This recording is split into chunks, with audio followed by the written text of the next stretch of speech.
بسم اللہ الرحمن الرحیم۔ اے نبی، اللہ ہی سے ڈرتے رہو اور کافروں اور منافقوں کی بات نہ مانو۔ اس میں شک نہیں کہ اللہ بڑا واقفکار حکیم ہے۔ اور تمہارے پروردگار کی طرف سے تمہارے پاس جو وحی کی جاتی ہے بس اسی کی پیروی کرو۔ تم لوگ جو کچھ کر رہے ہو اللہ اس سے یقینی اچھی طرح آگاہ ہے۔ اور اللہ ہی پر بھروسہ رکھو اور اللہ ہی کی کارسازی کے لیے کافی ہے۔ اللہ نے کسی آدمی کے سینے میں دو دل نہیں پیدا کیے کہ ایک ہی وقت دو ارادے کر سکے، اور نہ اس نے تمہاری بیویوں کو جن سے تم زہار کرتے ہو تمہاری مائیں بنا دی،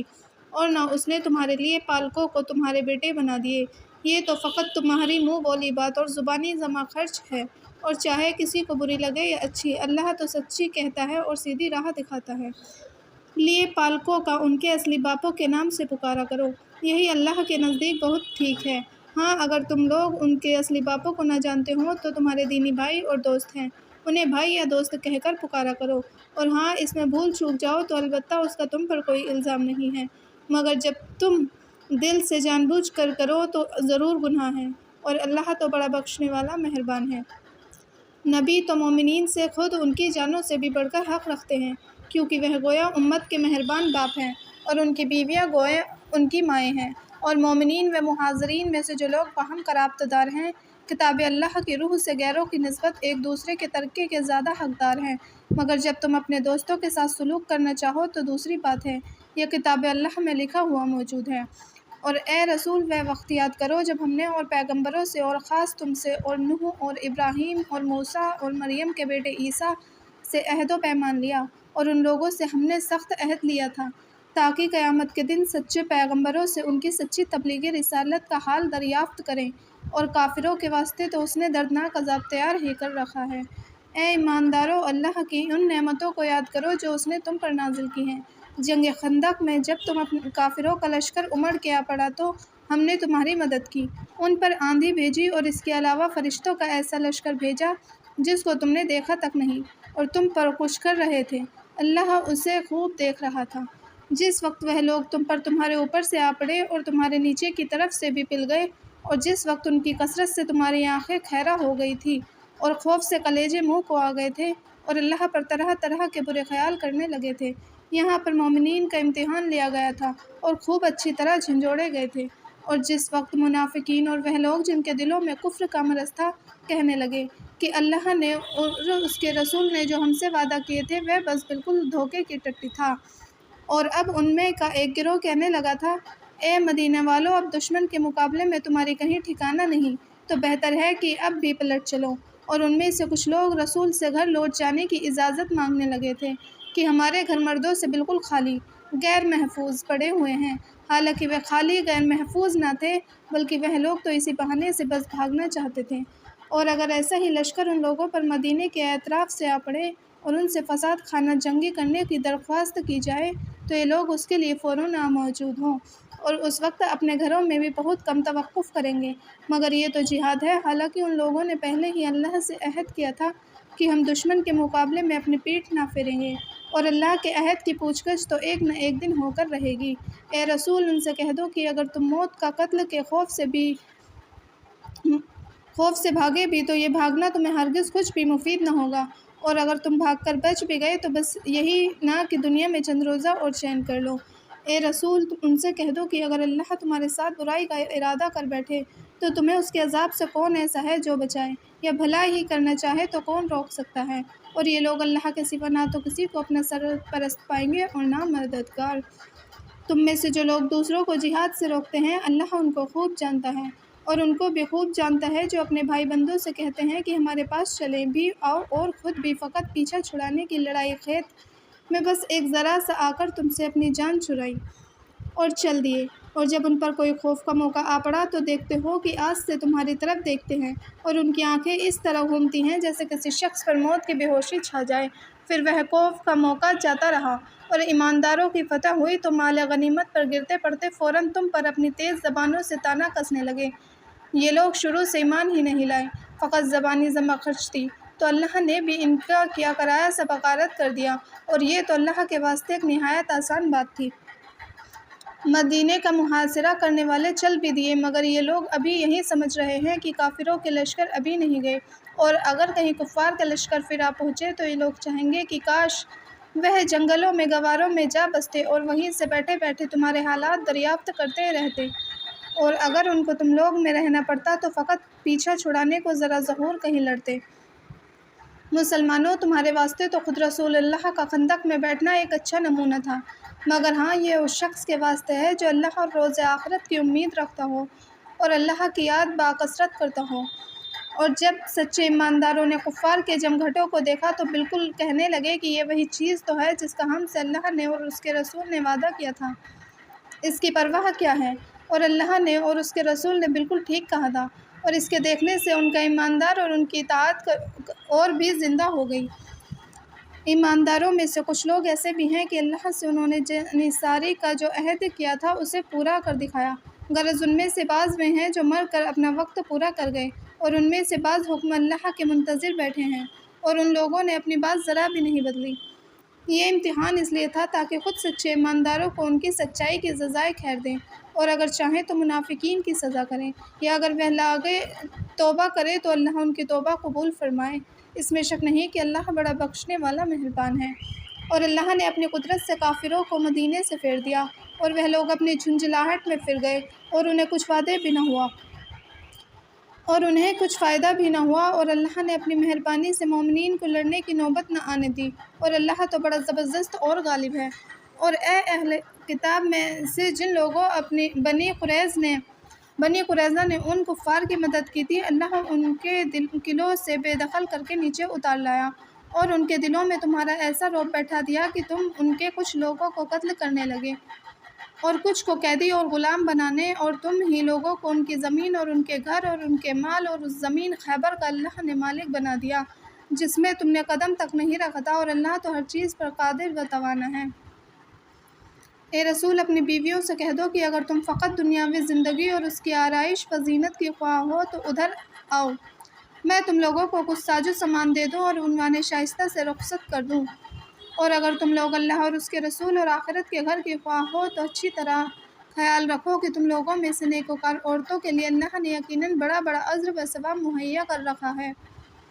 اے پیغمبر کی بیویوں، تم میں سے جو کوئی کسی صریح ناشائستہ حرکت کا مرتکب ہوئی تو یاد رہے کہ اس کا عذاب بھی دگنا بڑھا دیا جائے گا، اور اللہ کے واسطے نہایت آسان ہے۔ اور تم میں سے جو بیوی اللہ اور اس کے رسول کی تابعداری اچھے کام کرے گی اس کو ہم اس کا ثواب بھی دوہرا عطا کریں گے، اور ہم نے اس کے لیے جنت میں عزت کی روزی تیار کر رکھی ہے۔ اے نبی کی بیویوں، تم اور معمولی عورتوں کی سی تو ہو وہی بس، اگر تم کو پرہیزگاری منظور رہے تو اجنبی آدمی سے بات کرنے میں نرم لگی لپٹی بات نہ کرو، تاکہ جس کے دل میں شہوت زنا کا مرض ہے وہ کچھ اور ارادہ نہ کرے، اور صاف عنوان شائستہ سے بات کیا کرو، اور اپنے گھروں میں نچلی بیٹھی رہو، اور اگلے زمانے جاہلیت کی طرح اپنا بناؤ سنگار نہ دکھاتی پھرو، اور پابندی سے نماز پڑھا کرو، اور برابر زکوٰۃ دیا کرو، اور اللہ اور اس کے رسول کی اطاعت کرو۔ اے پیغمبر، اہل بیت، اللہ تو بس یہ چاہتا ہے کہ تم کو ہر طرح کی برائی سے دور رکھے، اور جو پاک و پاکیزہ دکھنے کا حق ہے ویسا پاک و پاکیزہ رکھے۔ اور اے نبی کی بیویوں، تمہارے گھروں میں جو اللہ کی آیتیں اور عقل و حکمت کی باتیں پڑھی جاتی ہیں ان کو یاد رکھو کہ بے شک اللہ بڑا باریک ہے اور واقف کار ہے۔ دل لگا کے سنو، مسلمان مرد اور مسلمان عورتیں، اور ایماندار مرد اور ایماندار عورتیں، اور فرمانبردار مرد اور فرمانبردار عورتیں، اور راست باز مرد اور راست باز عورتیں، اور صبر کرنے والے مرد اور صبر کرنے والی عورتیں، اور فروتنی کرنے والے مرد اور فروتنی کرنے والی عورتیں، اور رات کرنے والے مرد اور رات کرنے والی عورتیں، اور روزہ دار مرد اور روزہ دار عورتیں، اور اپنی شرمگاہوں کی حفاظت کرنے والے مرد اور حفاظت کرنے والی عورتیں، اور اللہ کی باکثرت یاد کرنے والے مرد اور یاد کرنے والی عورتیں، بے شک ان سب لوگوں کے واسطے اللہ نے مغفرت اور بڑا ثواب مہیا کر رکھا ہے۔ اور نہ کسی ایماندار مرد کو یہ مناسب ہے اور نہ کسی ایماندار عورت کو، جب اللہ اور اس کے رسول کسی کام کا حکم دے تو ان کو اپنے اس کام کے کرنے نہ کرنے اختیار ہو، اور یاد رہے کہ جس شخص نے اللہ اور اس کے رسول کی نافرمانی کی وہ یقیناً کھلا گمراہی میں مبتلا ہو چکا ہے۔ اور اے رسول، وہ وقت یاد کرو جب تم اس شخص زید سے کہہ رہے تھے جس پر اللہ نے احسان الگ کیا تھا اور تم نے اس پر الگ احسان کیا تھا، کہ اپنی بیوی زینب کو اپنی زوجیت میں رہنے دے، اور اللہ سے ڈیر خود تم اس بات کو اپنے دل میں چھپاتے تھے جس کو آخرکار اللہ ظاہر کرنے والا تھا، اور تم لوگوں سے ڈرتے تھے حالانکہ اللہ اس کا زیادہ حقدار ہے کہ تم اس سے ڈرو۔ غرض جب زید اپنی حاجت پوری کر چکا طلاق دے دی تو ہم نے حکم دے کر اس عورت زینب کا نکاح تم سے کر دیا تاکہ عام مومنین کو اپنے لے پالک لڑکوں کی بیویوں سے نکاح کرنے میں جب وہ اپنا مطلب ان عورتوں سے پورا کر چکے طلاق دے دیں، کسی طرح کی تنگی نہ رہے، اور اللہ کا حکم تو کیا کرایا ہوا قطعی ہوتا ہے۔ جو حکم اللہ نے پیغمبر پر فرض کر دیا اس کے کرنے میں اس پر کوئی مذائقہ نہیں۔ جو لوگ ان سے پہلے گزر چکے ہیں ان کے بارے میں بھی اللہ کا یہی دستور جاری رہا ہے کہ نکاح میں تنگی نہ کی، اور اللہ کا حکم تو ٹھیک اندازے سے مقرر ہوا ہوتا ہے۔ وہ لوگ جو اللہ کے پیغاموں کو لوگوں تک چھو کر تو پہنچاتے تھے اور اس سے ڈرتے تھے اور اللہ کے سوا کسی سے نہیں ڈرتے تھے، پھر تم کیوں ڈرتے ہو؟ اور حساب لینے کے واسطے تو خود اللہ کافی ہے۔ لوگوں، محمد تمہارے مردوں میں سے حقیقتاً کسی کا باپ نہیں ہے، پھر زید کی بیوی کیوں حرام ہونے لگی؟ بلکہ اللہ کے رسول اور نبیوں کی مہر یعنی ختم کرنے والے ہیں، اور اللہ تو ہر چیز سے خوب واقف ہے۔ اے ایمان والو، باکثرت اللہ کی یاد کیا کرو اور صبح و شام اس کی تسبیح کرتے رہو۔ وہی تو ہے جو خود تم پر درد و رحمت بھیجتا ہے اور اس کے فرشتے تاکہ تم کو کفر کی تاریکیوں سے نکال کر ایمان کی روشنی میں لے جائیں، اور اللہ ایمان والوں پر بڑا مہربان ہے۔ جس دن اس کی بارگاہ میں حاضر ہوں گے اس دن ان کی مرادت اس کی طرف سے ہر قسم کی سلامتی ہوگی، اور اللہ نے تو ان کے واسطے بہت اچھا بدلہ جنت تیار کر رکھی ہے۔ اے نبی، ہم نے تم کو لوگوں کا گواہ اور نیکوں کو جنت کی خوشخبری دینے والا اور بندوں کو عذاب سے ڈرانے والا بنا کر بھیجا ہے، اور اللہ کی طرف اسی کے حکم سے بلانے والا اور ایمان و ہدایت کا روشن چراغ بنا کر بھیجا۔ اور تم مومنین کو خوشخبری دے دو کہ ان کے لیے اللہ کی طرف سے بہت بڑی مہربانی اور بخشش ہے۔ اور اے رسول، تم کہیں کافروں اور منافقوں کی اطاعت نہ کرنا اور ان کی اظہار ثانی کا خیال چھوڑ دو، اور اللہ پر بھروسہ رکھو اور کارسازی میں اللہ کافی ہے۔ اے ایمان والو، جب تم مومنہ عورتوں سے بغیر مہر مقرر کیے نکاح کرو، اس کے بعد انہیں اپنے ہاتھ لگانے سے پہلے ہی طلاق دے دو، تو پھر تم کو ان پر کوئی حق نہیں کہ ان سے عدت پوری کراؤ، ان کو تو کچھ کپڑے روپے وغیرہ دے کر عنوان شائستہ سے رخصت کر دو۔ اے نبی، ہم نے تمہارے واسطے تمہاری ان بیویوں کو حلال کر دیا ہے جن کو تم مہر دے چکے ہو، اور تمہاری ان لونڈیوں کو بھی جو اللہ نے تم کو بغیر لڑے بھڑے مال غنیمت میں عطا کی ہیں، اور تمہارے چچا کی بیٹیوں اور تمہاری پھوپھیوں کی بیٹیاں اور تمہارے ماموں کی بیٹیاں اور تمہاری خالاؤں کی بیٹیاں جو تمہارے ساتھ ہجرت کر کے آئی ہیں حلال کر دی، اور ہر ایمان والی عورت بھی حلال کر دی اگر وہ اپنے کو بغیر مہر نبی کو دے دے اور نبی بھی اس سے نکاح کرنا چاہتے ہوں، مگر اے رسول، یہ حکم صرف تمہارے واسطے خاص ہے اور مومنین کے لیے نہیں۔ اور ہم نے جو کچھ مہر یا قیمت عام مومنین پر ان کی بیویوں اور ان کی لونڈیوں کے بارے میں مقرر کر دیا ہے ہم خوب جانتے ہیں، اور تمہاری رعایت اس لیے ہے تاکہ تم کو بیویوں کی طرف سے کوئی دقت نہ ہو، اور اللہ تو بڑا بخشنے والا مہربان ہے۔ ان میں سے جس کو جب چاہو الگ کر دو اور جس کو جب چاہو اپنے پاس رکھو، اور جن عورتوں کو تم نے الگ کر دیا تھا اگر پھر تم ان کے خواہ ہو تو بھی تم پر کوئی مذائقہ نہیں۔ یہ اختیار جو تم کو دیا گیا ہے ضرور اس قابل ہے کہ تمہاری بیویوں کی آنکھیں ٹھنڈی رہیں اور آزردہ خاطر نہ ہو، اور وہ کچھ تم انہیں دے دو سب کی سب اس پر راضی رہیں، اور جو کچھ تمہارے دلوں میں ہے اللہ اس کو خوب جانتا ہے، اور اللہ تو بڑا واقفار بردبار ہے۔ اے رسول،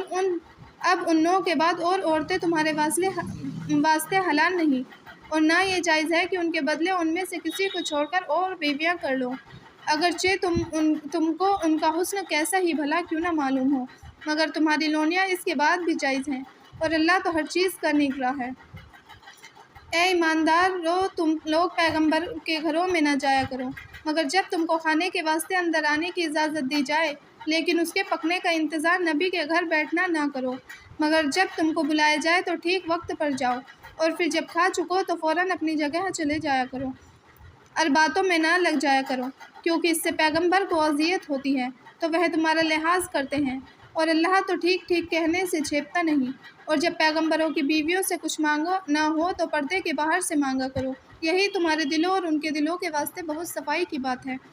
اور تمہارے واسطے یہ جائز نہیں کہ رسول اللہ کو کسی طرح اذیت دو، اور نہ یہ جائز ہے کہ تم اس کے بعد کبھی ان کی بیویوں سے نکاح کرو، بے شک یہ اللہ کے نزدیک بڑا گناہ ہے۔ چاہے کسی چیز کو تم ظاہر کرو یا اسے چھپاؤ، اللہ تو بہرحال ہر چیز سے یقینی خوب آگاہ ہے۔ عورتوں پر نہ اپنے باپ داداؤں کے سامنے ہونے میں کچھ گناہ ہے، اور نہ اپنے بیٹوں کے، اور نہ اپنے بھائیوں کے، اور نہ اپنے بھتیجوں کے، اور نہ اپنے بھانجوں کے، اور نہ اپنی قسم کی عورتوں کے، اور نہ اپنی لونڈیوں کے سامنے ہونے میں کچھ گناہ ہے۔ اے پیغمبر کی بیویوں، تم لوگ اللہ سے ڈرتی رہو، اس میں شک نہیں کہ اللہ تمہارے اعمال میں ہر چیز سے واقف ہے۔ اس میں بھی شک نہیں کہ اللہ اور اس کے فرشتے پیغمبر اور ان کی آل پر درود بھیجتے ہیں۔ تو اے ایماندارو، تم بھی درود بھیجتے رہو اور برابر سلام کرتے رہو۔ بے شک جو لوگ اللہ کو اور اس کے رسول کو اذیت دیتے ہیں، ان پر اللہ نے دنیا اور آخرت دونوں میں لعنت کی ہے، اور ان کے لیے رسوائی کا عذاب تیار کر رکھا ہے۔ اور جو لوگ ایماندار مرد اور ایماندار عورتوں کو بغیر کچھ دیے تہمت دے کر اذیت دیتے ہیں، تو وہ ایک بہتان اور صریح گناہ کا بوجھ اپنی گردن پر اٹھاتے ہیں۔ اے نبی، اپنی بیویوں اور اپنی لڑکیوں اور مومنین کی عورتوں سے کہہ دو کہ باہر نکلتے وقت اپنے چہروں اور گردنوں پر اپنی چادروں کا گھونگھٹ لٹکا لیا کریں، یہ ان کی شرافت کی پہچان کے واسطے بہت مناسب ہے، تو انہیں کوئی چھیڑے گا نہیں، اور اللہ تو بڑا بخشنے والا مہربان ہے۔ اے رسول، منافقین اور وہ لوگ جن کے دلوں میں کفر کا مرض ہے اور جو لوگ مدینے میں بری خبریں اڑایا کرتے ہیں، اگر یہ لوگ اپنی شرارتیں سے باز نہ آئیں گے تو ہم تم ہی کو ایک نہ ایک دن ان پر مسلط کر دیں گے، پھر وہ تمہارے پڑوس میں چند روزوں کے سوا ٹھہر ہی نہ پائیں گے۔ لعنت کے مارے جہاں کہیں ہتھے چڑھے پکڑے گئے ہوں اور پھر بری طرح مار ڈالے گئے۔ جو لوگ پہلے گزر گئے ان کے بارے میں بھی اللہ کی یہی عادت جاری رہی، اور تم اللہ کی عادت میں ہرگز تغیر تبدل نہ پاؤ گے۔ اے رسول، لوگ تم سے قیامت کے بارے میں پوچھا کرتے ہیں، تم ان سے کہہ دو کہ اس کا علم تو بس اللہ ہی کو ہے، اور تم کیا جانو شاید قیامت قریب ہی ہو۔ اللہ نے کافروں پر یقیناً لعنت کی ہے، اور ان کے لیے جہنم کی تیار کر رکھا ہے، جس میں وہ ہمیشہ ابدالآباد رہیں گے، نہ کسی کو اپنا سرپرست پائیں گے نہ مددگار۔ جس دن ان کے منہ جہنم کی طرف پھیر دیے جائیں گے تو اس دن افسوسناک لہجے میں کہیں گے، اے کاش ہم نے اللہ کی اطاعت کی ہوتی اور رسول کا کہنا مانا ہوتا، اور کہیں گے کہ پروردگار، ہم نے اپنے سرداروں اور بڑوں کا کہنا مانا تو انہی نے ہمیں گمراہ کر دیا۔ پروردگار، ہم پر تو عذاب صحیح ہے، مگر ان لوگوں پر دوہرا عذاب نازل کر اور ان پر بڑی سے بڑی لعنت کر۔ اے ایمان والو، خبردار کہیں تم لوگ بھی ان کے سے نہ ہو جانا جنہوں نے موسیٰ کو تکلیف دی، تو اللہ نے ان کی تہمتوں سے موسیٰ کو بری کر دیا، اور موسیٰ اللہ کے نزدیک ایک روادار عزت کرنے والے پیغمبر تھے۔ اے ایمان والو، اللہ سے ڈرتے رہو، اور جب کہو تو درست بات کہا کرو، تو اللہ تمہاری کارگزاریوں کو درست کر دے گا اور تمہارے گناہ بخش دے گا۔ اور جس شخص نے اللہ اور اس کے رسول کی اطاعت کی تو وہ اپنی مرادیں کو خوب اچھی طرح پہنچ گیا۔ بے شک ہم نے روز عزل اپنی امانت، اطاعت، عبادت کو سارے آسمان اور زمین پہاڑوں کے سامنے پیش کیا، تو انہوں نے اس کے بار اٹھانے سے انکار کیا اور اس سے ڈر گئے، اور آدمی نے اسے بے تامل اٹھا لیا۔ بے شک انسان اپنے حق میں بڑا ظالم اور نادان۔ اس کا نتیجہ یہ ہوا کہ اللہ منافق مردوں اور منافق عورتوں اور مشرک مردوں اور مشرک عورتوں کو ان کے کیے کی سزا دے گا، اور ایماندار مردوں اور ایماندار عورتوں کی تقصیر امانت کی توبہ قبول فرمائے گا، اور اللہ تو بڑا بخشنے والا مہربان ہے۔